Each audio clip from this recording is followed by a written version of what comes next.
Hey everybody, this is Mr. Mopper coming at you with another APUSH video. This time we're taking a look at topic 1.3, Causes of European Exploration of the Americas. Now, of course, when we think about, the foundation of America, obviously a lot of it is based on, the early Native American civilizations that have been in the Western Hemisphere for thousands of years. But of course, you also have to then marry that with the rise of European exploration into the Western Hemisphere. And so a lot of what we're doing in this topic is just kind of setting the context for what's been going on and kind of taking a look at some of the very early attempts for colonization before what you would kind of call the big turning point. That's, of course, the 1492 mission by Christopher Columbus on behalf of the Spanish. Now, that being said, we do talk about, what has been going on, changes that have been happening that kind of lead to this, very significant movement towards Western Hemisphere exploration. You gotta understand a lot of it is technological. A lot of it is going to be, focusing in on, kind of questioning the values that it marked the previous 1,000 years of the Middle Ages. And this is really going to be coming with the dawn of what we call the Renaissance. And the Renaissance, means rebirth. It's, kind of going back to pre-Dark Ages way of thinking, going back to the impact of the Romans and how the Romans were very innovative and focused on science and technology, and the idea of embracing some of those values, which had kind of been kept under wraps by the Catholic Church for the most part during the Middle Ages, from about 500 to around 1400.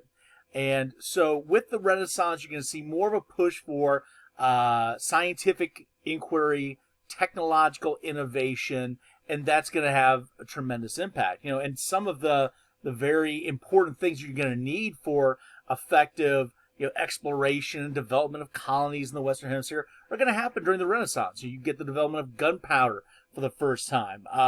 The ability for Europeans to pacify, to ultimately defeat natives, is going to be greatly aided by the development and access to gunpowder.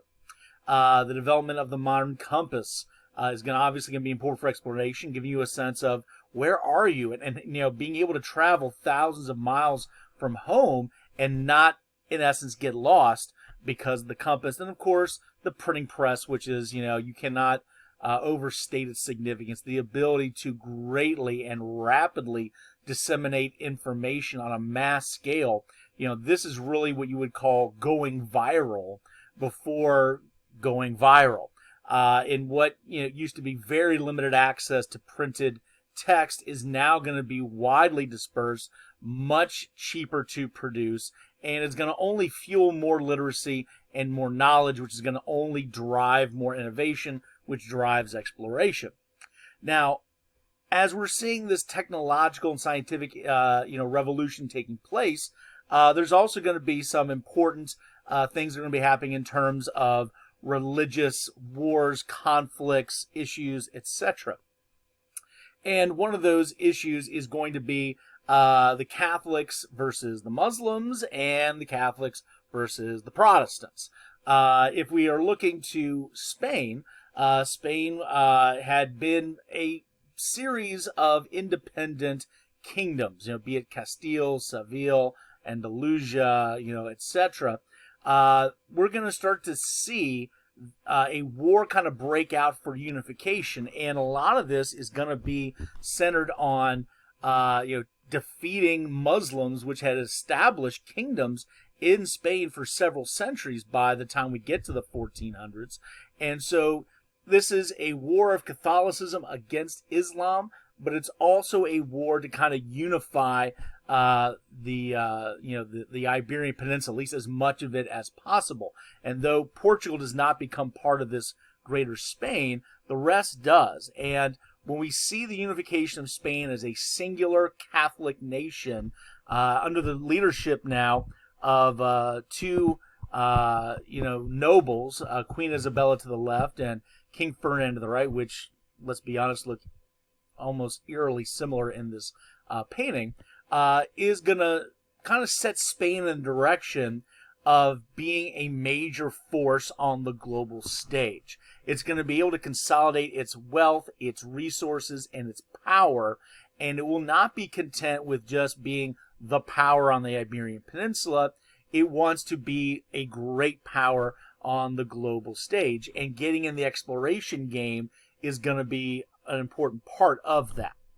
Now, as Spain is kind of coming into its own, you also have to keep in mind that as we get into the 1500s, there's going to be a major shakeup within Christianity known as the Protestant Reformation. Now, the Protestant Reformation gets its start in the German states under Martin Luther, but within a matter of years, just a couple decades, the Protestant versus Catholic war is going to be fought all over Western Europe, and it's going to have particular success in the Netherlands, Holland, the Dutch settlements there, and of course in England. King Henry VIII officially breaking with the Catholic Church in the early 1500s and making England a Protestant nation. And with the Protestant Reformation now happening, you now have this rivalry between Protestant nations and Catholic nations to see, whose, interpretation of Christianity is going to become dominant. And that's only going to fuel more competition in every form, not just economic competition, not just military competition, but exploration competition.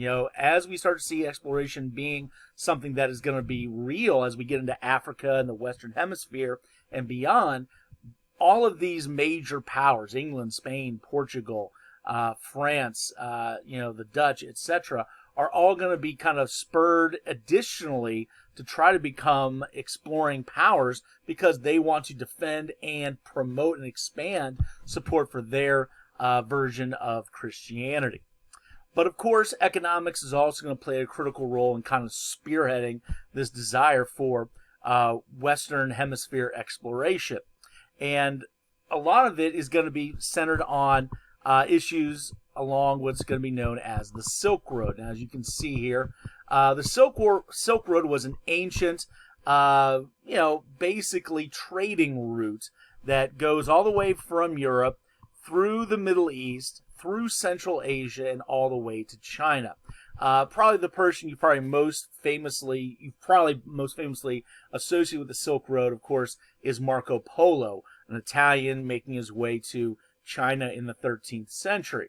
And that trade road had been able to connect, resources from the Far East to Europe and vice versa. But for many Europeans, European Christians, there was a problem, and that problem was kind of in the middle here, going through the Middle East into Central Asia, due to the fact that Muslims controlled the vast majority of this territory. And we know that Christians and Muslims had not gotten along for a long time.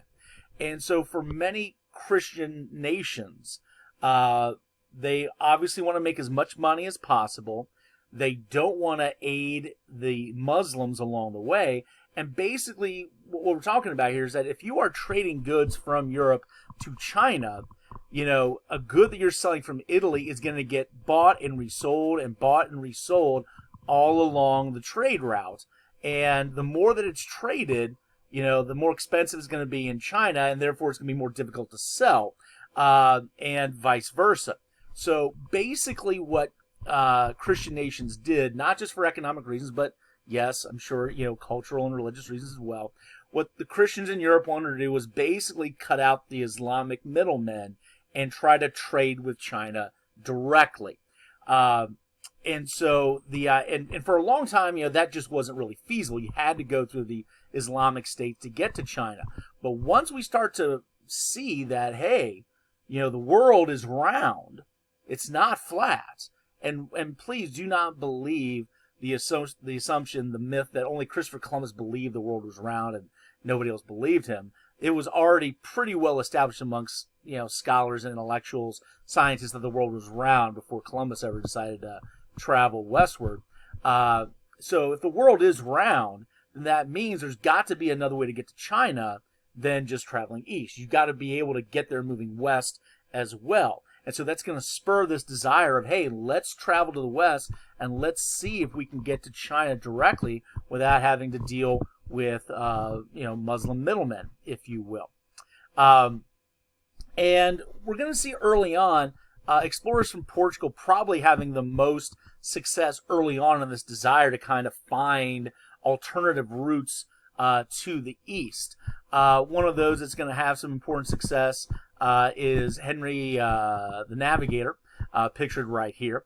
And Henry the Navigator is going to be finding his way from Portugal, located right here on the western edge of the Iberian Peninsula, and will be successful in getting down towards sub-Saharan West Africa. Now, that might not seem like a big deal. You might look at the map and go, well, hey, that's, it's not that far.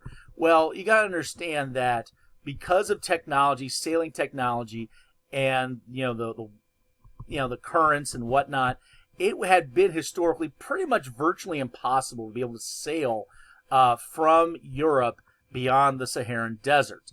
And with that ability now at hand, with, for example, Henry the Navigator, now you've opened up a new area to explore. Now, unfortunately, what this is going to do is mark the beginning of what we will eventually know as the African slave trade.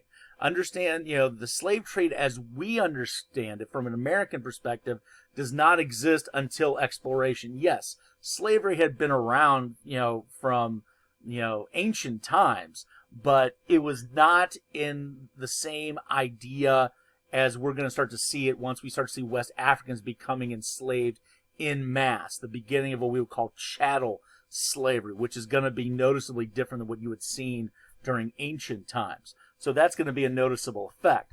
Another important, impact of the Portuguese will be from another explorer. This is Vasco da Gama, pictured right here. And what da Gama is going to do is he's going to be able to find a successful route to go all the way around the Cape of Good Hope, all the way at the southern tip of Africa, and be able to go to India directly. Now, that's going to be significant. Once again, if you can trade direct from Portugal to India, you've cut out the Islamic middlemen for the most part that would be kind of driving up the price of the goods that you want to sell. And if you can get to India directly, well, then who knows? Maybe you can go take this route around perhaps and get to China directly. So you're going to see the Portuguese really be on the advent of trying to find these alternative routes. But the key thing you have to understand is that the Portuguese are still kind of facing eastward.